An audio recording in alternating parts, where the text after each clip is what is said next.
Today we're going to be talking about the Baltimore Bridge Business Impact. This occurred earlier this week. Today's March 29th, 2024. So whether you're watching this in the future and going back to see if we were right on the business impact, or there's another national or local disaster, and you're looking at this for what you should do about your business or to make some decisions, or maybe you're writing a report in college or high school. Hopefully this will be a great resource to you. My name is George. Go ahead, Dad.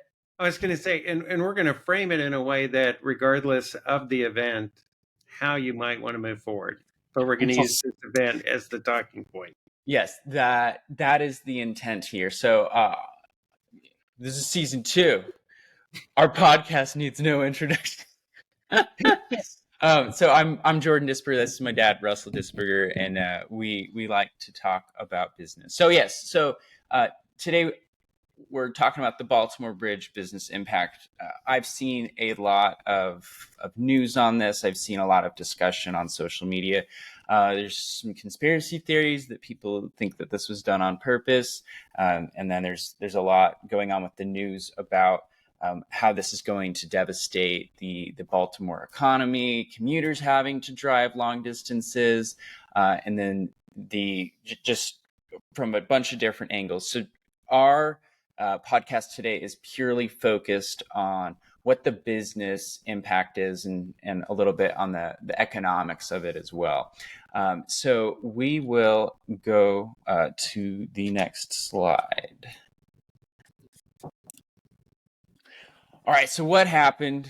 So like I said earlier this week, this bridge lost power several times right when it was leaving the Baltimore port.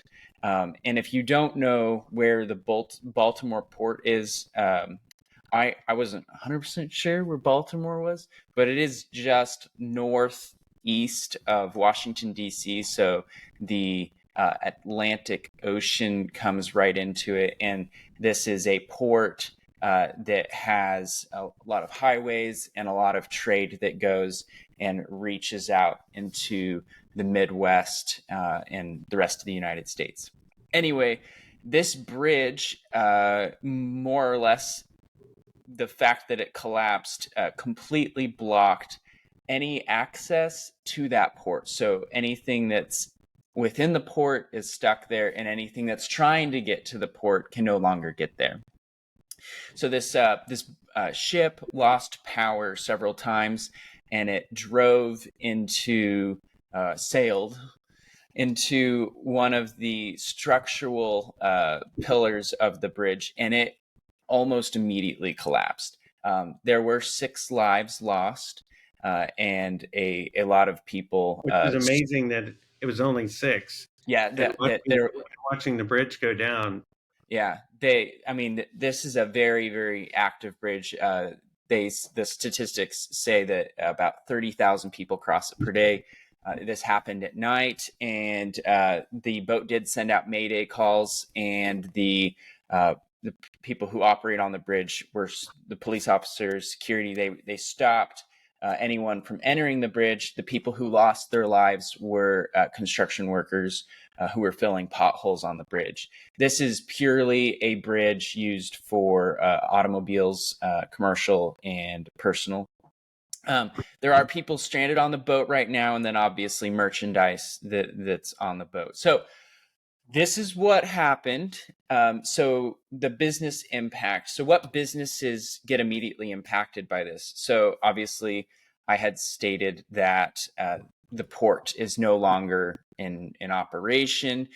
This is a key port to Baltimore. A lot of revenue comes from it. So if you look at this slide right here, the major ports are up here on the north side of this picture.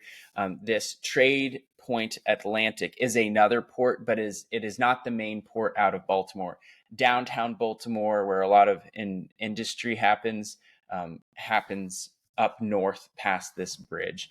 And so all of that business is currently being hurt, and it is estimated to be costing the city of Baltimore itself, not just the businesses, but the city of Baltimore revenue $15 million per day. And that's tax revenue. That's tax revenue.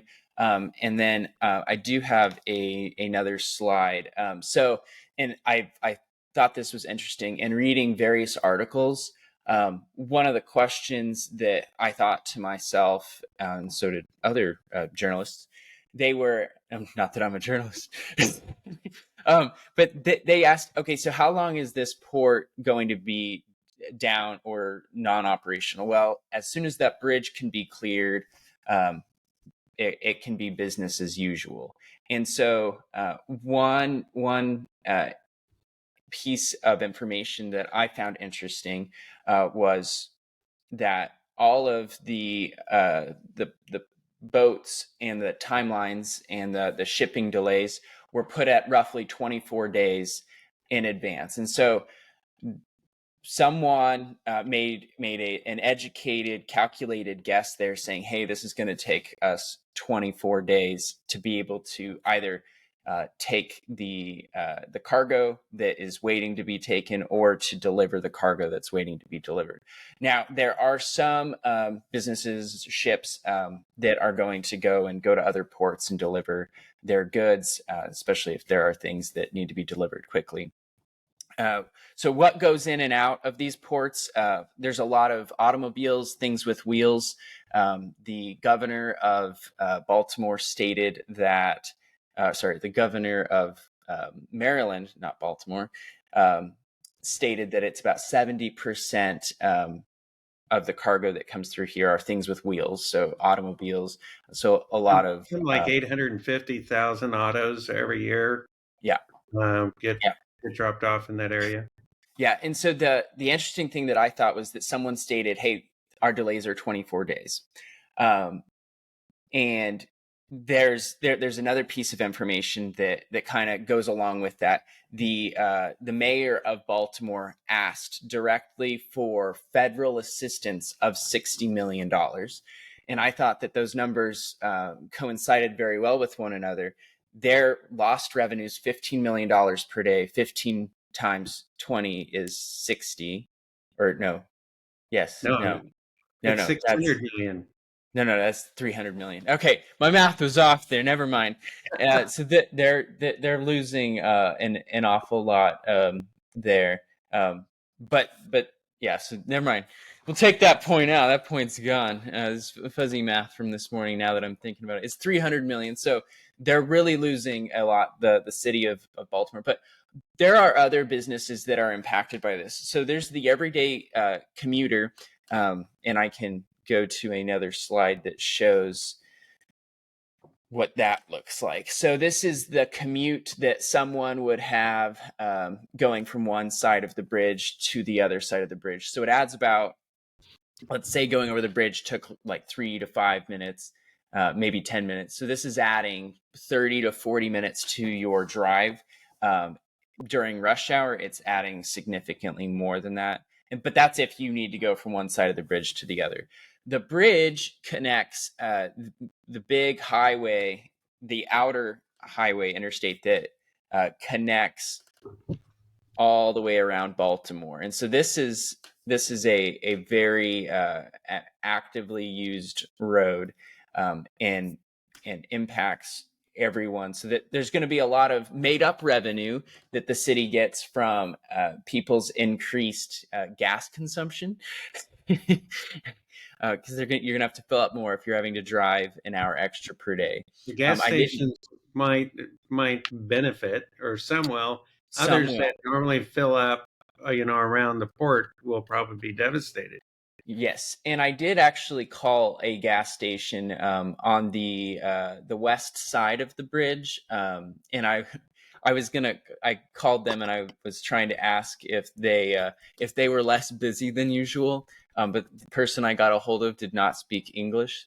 But I was able to look on Google, and it there are some areas where there's a heavy use of cell phones, where they're able to say whether it is pretty busy in a location or not. And it was actually telling me that a lot of the gas stations, which are open 24/7, that service either side of the bridge were significantly less busy than usual. So you're right in that, Dad, that that they're going to be hurt by that. I did look around. There are restaurants, there are gas stations, especially the businesses that are right off of the highway. Those ones are paying dollars for those $30,000 or 30,000 drivers that go by them every day, and now they're losing a significant amount of that, and they're going to be rerouted to other directions. So that is one of the big things that I want to talk about, are those small businesses, or those businesses that are going to be hurt. So the first question is that how long is this going to be? How long is it going to take for this bridge to be rebuilt? No one's put a definitive answer on it, but it is going to at least take 2 years. Well, so the news today at least talked about from the mayor that he talked about it will take 25 days just to move the debris, and that's an estimate.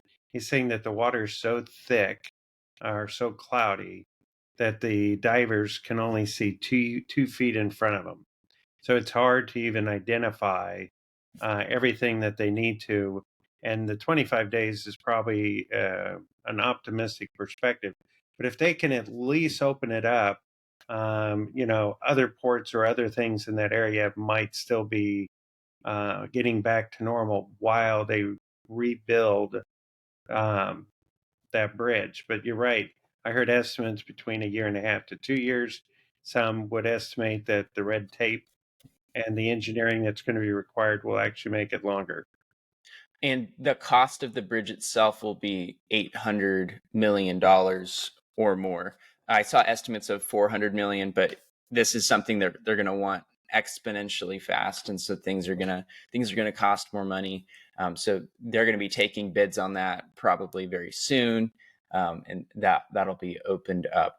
So this is a very, very costly disaster for the city of Baltimore, for anyone who does trade with Baltimore. But these small businesses that are impacted here, I mean, can you survive off of losing 50 to 70% of your foot traffic or your driving traffic But for my guess is years in on some end? cases it's going to be much, much greater. I mean, luckily, Baltimore is a dense enough population. There are other areas that if you shift or are agile enough, you might be able to pull in. But those that are really dependent on those 15,000 workers in that port, if they are highly leveraged, their cash flow is going to kill them. And unless they can renegotiate their lease, renegotiate their loans, or at least for a while, look for federal, city, county, state grants that might be able to help them in the disaster, they pretty much will be hosed, because most businesses that I know of can't withstand a 30%, let alone a 50% turn down and revenue and still stay afloat. Right. And when your small businesses are an engine of what keeps small areas going, and just allowing those tax dollars to keep growing for that area. And so by losing some of these small businesses over the next 2 years, actually these two areas just on either end of the bridge, I looked on Zillow, and I didn't add the Zillow image. Okay, I looked on Zillow, and those are actually some of the wealthier areas on either side of those bridges. And uh, I thought it was interesting, because a lot of those listings that are on either side of the bridge say key bridge access. And so that was their selling point for one of those homes. But So what you're saying is it's a great time to buy because those houses well, will probably get dumped. I think it will be a great time to buy in the coming days. I don't think people are going to be dropping prices quite yet, but it's not going to be an advantageous area to go live unless you work right there. But those areas as a whole, if you're losing those small businesses, you're losing tax dollars that are going there, you're losing amenities. those property values are going to drop for the whole area. The negative impact is there. So it's important for those small businesses and the local community around them to rally behind these small businesses to lift them up over this period of time. I did see one good example of that. I just was looking at some of the local restaurants in the area, and I wanted to see what some of their Facebook responses were. There's a brewery on the west or the east side of the bridge, and they're actually holding an event today, and they're rallying together at their brewery with a bunch of other food trucks and local businesses in that area to raise funds for the people impacted by the bridge. And I think that is a great effort, and that is an effort that needs to continue for the coming few years if this business and others are going to survive it. Well, Right. I Go think ahead. your point is that if you just sit there and let it happen to you and feel that there's nothing you can do, you probably will not survive. Just like in the pandemic or any sort of issue, you have to assess your situation and then really think different, but leveraging your networks, leveraging everybody around you, and say, what can you do? I mean, the impact, because we have 15,000 at the dock.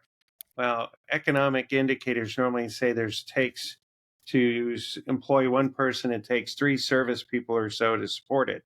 So that 15,000 plus the 45,000. So you're looking at 60,000 people potentially impacted, and that even ripples even further. That's a huge economic shift. And so if the community, if the people don't rally around like Jordan's talking about, we're going to have a major issue. So you have to be the proactive. You have to be the entrepreneur that is trying to figure out how to leverage this. And it's not an opportunity. It is a devastation, but it could be an opportunity. A lot of times things get born when people get stressed because they think differently. New things get invented, new processes get done. Like during COVID, we started having all these different DoorDash things that were barely used, and all these businesses that required shuttling and deliveries, shot up. Amazon exploded because people weren't going out and buying as much. So it requires, how do you take advantage, in a sense, of a situation, a bad situation, and turn it into good? It's harder from a business to a consumer when you're such a retail store, but we have to think differently, like this beer company, this brewery. I, I think that's a great point, Daddy. If your plan in this situation or any situation where there's devastation is to sit and hope people rally around you, it's not going to happen. You need to be innovative, and you need to be proactive about this, because Warren Buffett says, "Buy when there's blood in the street," and there's a reason for that. That's because things go on sale, and so if you start seeing blood and there is blood here, you need to be proactive, or you're going to be eaten up, And or no one will and want to buy we're not trying to be insensitive to the six people that lost their lives, but the you. the idea the idea is that in chaos, or you know uh, buy when things are on sale. It's like Trump's comment the other week, where he said there's going to be a bloodbath in the automobile industry, and they're like, he's calling for war, and Yeah, I'm I'm talking in the sense of money as well here. So yeah, yeah, yeah. I'm not talking about the Not people to be in taken out of context. their That's what lives. you're saying. Right. So I just wanted to hit on a few other things here. So we hit on what exactly the small businesses, the impact that's going to happen there. We talked about the business impact of the commuter. They're going to be spending more on gas. They're going to be driving further. People are going to lose their jobs that are working for some of these small local businesses, especially over time. Right now, it may not be as big of an impact, but costs are definitely going to go up, especially for commuting. So the other thing we had talked about was the international trade and how that's going to be handled. And I know you and I did a little bit of research before this on um, other ports and other instances where trade is hindered or at least greatly controlled. And so I want to talk a little bit about the impact there, but I had these other slides and I just wanted to share them for context. So the first one is a slide of the governor saying that their economy relies heavily on the port, and so there's a picture of the cranes, and that's from the port of Baltimore. And then the Maryland Transportation Authority retweeted, re-Facebooked the governor also saying that they requested $60 million in federal emergency relief to help remove things. And so if that takes 24 days, again, we came to the conclusion that they're going to lose $300 million in revenue. So they're still losing $240 million in revenue. And I just want to just take a step back and look at the context here, is that negligence of maintaining the ship from mechanics, from technicians, or the company that was supposed to orchestrate or manage that. I mean, we're talking like tens of thousands, maybe hundreds of thousands of dollars to maintain this ship, and the lasting impact is going to be probably over $1 billion on local business, on international business, and on the city as a whole. And so I just think it's crazy how I think we're going to see lawsuits very soon. We haven't heard of it yet, and a lot of people are I mean, clamoring. gross negligence is clearly there, and there's even supposedly on boats like this redundant systems when boats lose power that they can still steer. That's the reason why the conspiracy theories propped up is how did these redundant systems also fail? Because when you have a barge the size of the Empire State Building going down the river, losing control, that is one massive amount of torque hitting that bridge. Yeah, and then the final slide that I have on the right states here the 15,000 workers who work for the port and the 140,000 jobs that are directly impacted by this. And this says that they'll be temporarily out of work or limited hours, according to Trone. So these people could go find other jobs. These people could leave the industry.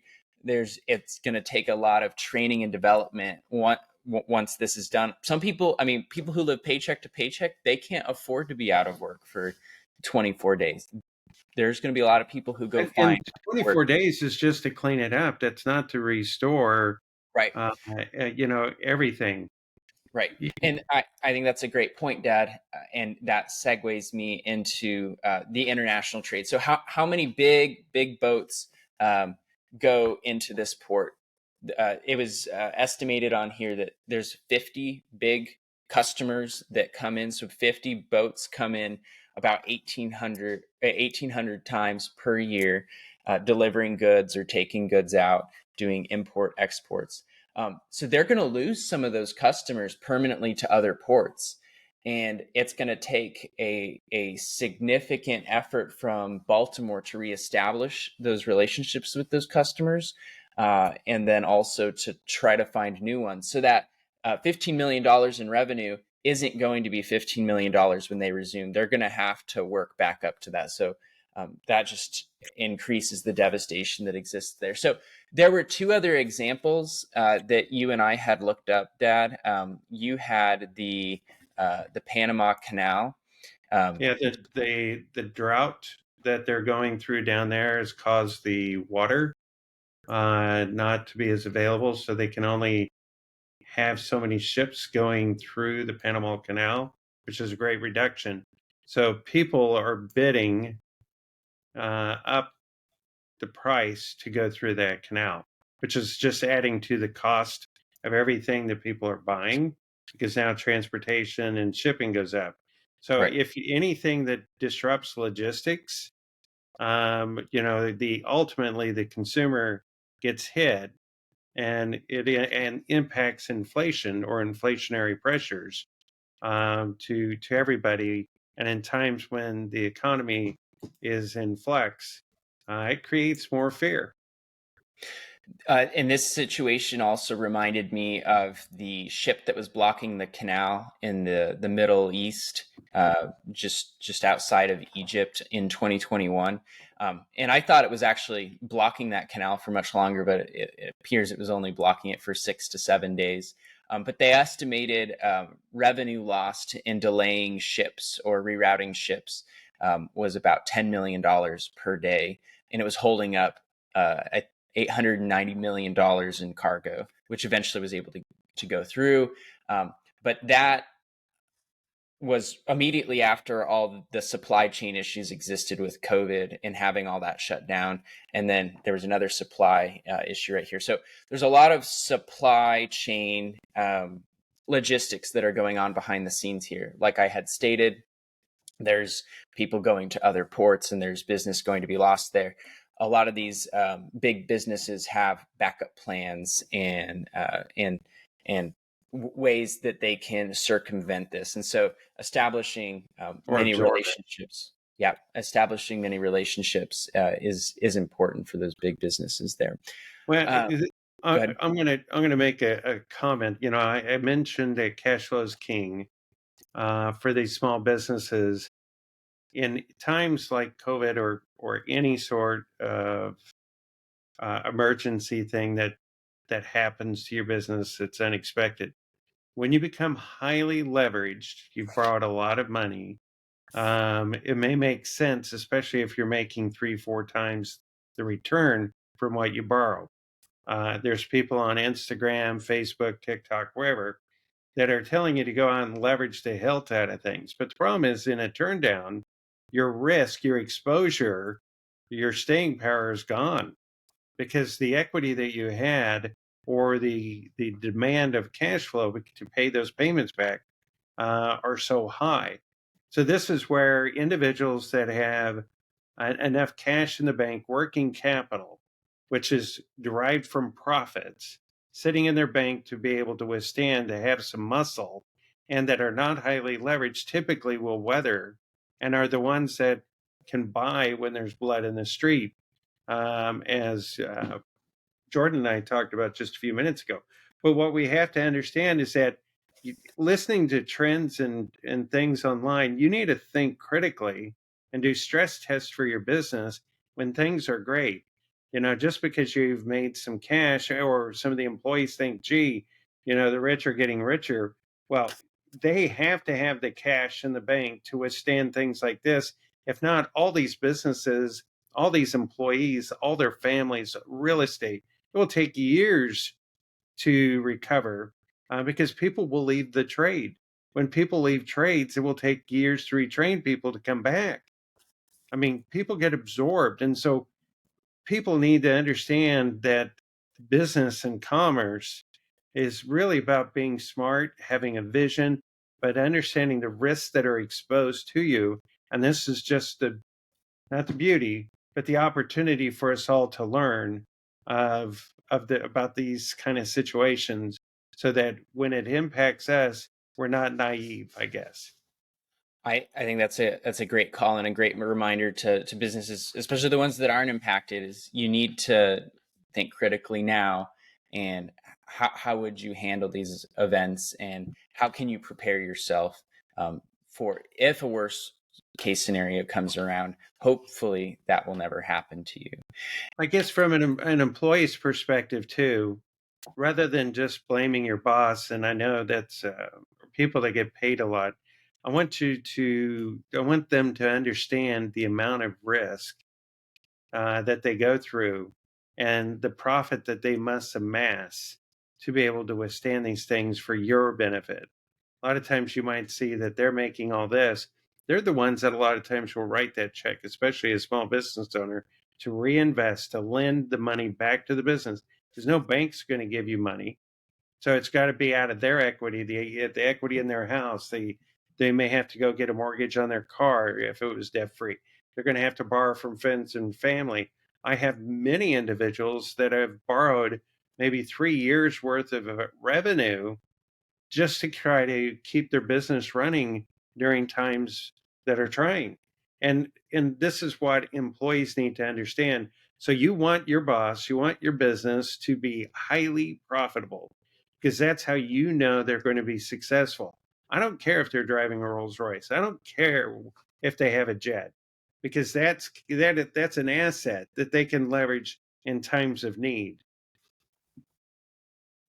Absolutely. I think it's easy to look at what other people have and just think that they're just out for profit and that they're just out for themselves. But oftentimes, especially uh, in bad circumstances like this, they are the ones who take on that risk, and they're the ones who need to think critically here. And so I think it's easy to point fingers when they're doing really well, and it's even easier to point fingers when things are not going well. Anyway, thank you guys for listening to the show today. This is season 2, Talking of Business. Thanks for listening, and we'll catch you guys next time.